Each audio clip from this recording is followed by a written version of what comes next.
stories, double crosses, and swerves. Pro wrestling history nerds. It's strange to think about gambling on professional wrestling.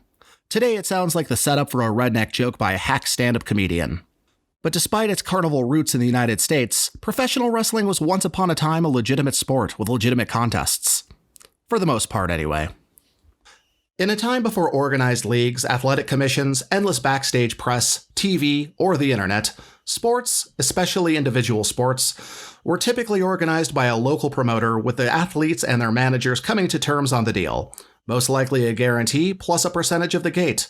But the real money? That was in gambling. Money makes the world go around. The history of gambling, match fixing, and screw jobs dates back to European carnival shows in the mid-1800s. It was easy enough to plant a skilled wrestler in the crowd, have him call out the wrestler on stage, and give him hell for 10 straight minutes of grappling. The traveling wrestler could claim exhaustion from a day of wrestling, but invite the, quote, local back for a match the next day. The townspeople would pay a second time to come back, place bets on the hard-scrapping plant who had the star wrestler on the ropes, and before the time limit was expired, the carnival's wrestler would have his hand raised, and a lot of money would be put in his pocket from side bets. Fleecing the marks, the mugs, the local townsfolk was as much a part of wrestling as any hold or throw. No one would claim the wrestlers of the 1800s were fake fighters. These were skilled Greco-Roman, collar and elbow, and catch-as-catch-can wrestlers who could throw, control, and certainly choke the fight out of anyone. It was a legitimate sport filled with legitimate tough guys, but the thrill of victory is one thing. The thrill of a full bank account is something different entirely. Money makes the world go around. Whether it was a crooked promoter, the wrestlers themselves having an agreement, or organized crime stepping in, many matches were fixed to line the pockets of gamblers and bookies. Australian wrestler William Miller and French wrestler Theobald Bauer had a series of matches in the 1870s that at first drew praise for their competition and sportsmanship, and ended up giving the sport a black eye for the sake of big paydays. On November 14, 1874, the men squared off under Greco-Roman rules in San Francisco.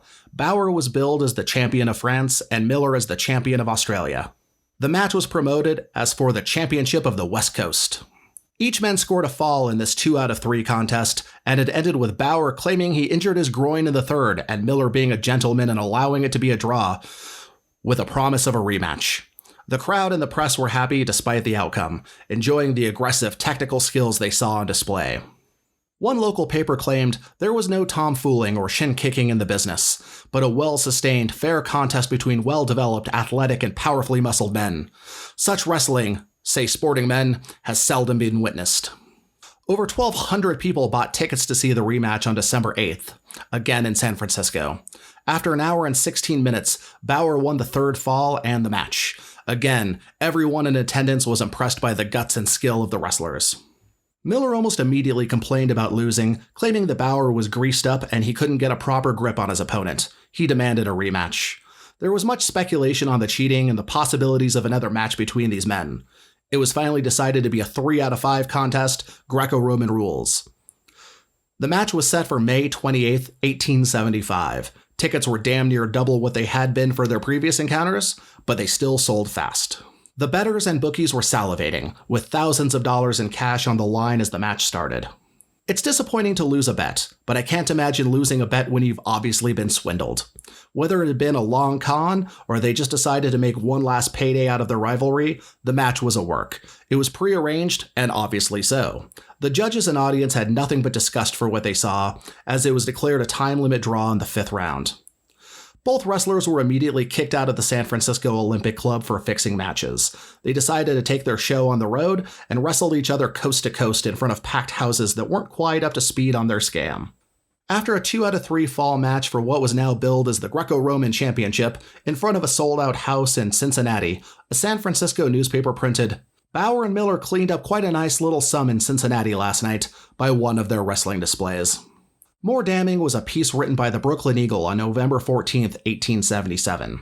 There is probably no sport before the public, not even exempting professional billiards playing, in which there has been so much regular hippodrome and crookedness practiced as in the wrestling arena within the last 2 or 3 years. There has scarcely been an important contest in which the results had not been known beforehand. A system of humbug has been carried on in the form of creating a supposed bitter rivalry between prominent wrestlers. in order to get up an excitement, and matches have been arranged which have been alleged for thousands of dollars a side when not a dollar had been put on either side, the contest being won for the gate money alone, and that is equally divided. The betting decides as to which party should win. The men have been found guilty of it, and in one case the knavery was exposed out west. But still, the people are being gulled by the so-called championship wrestling matches.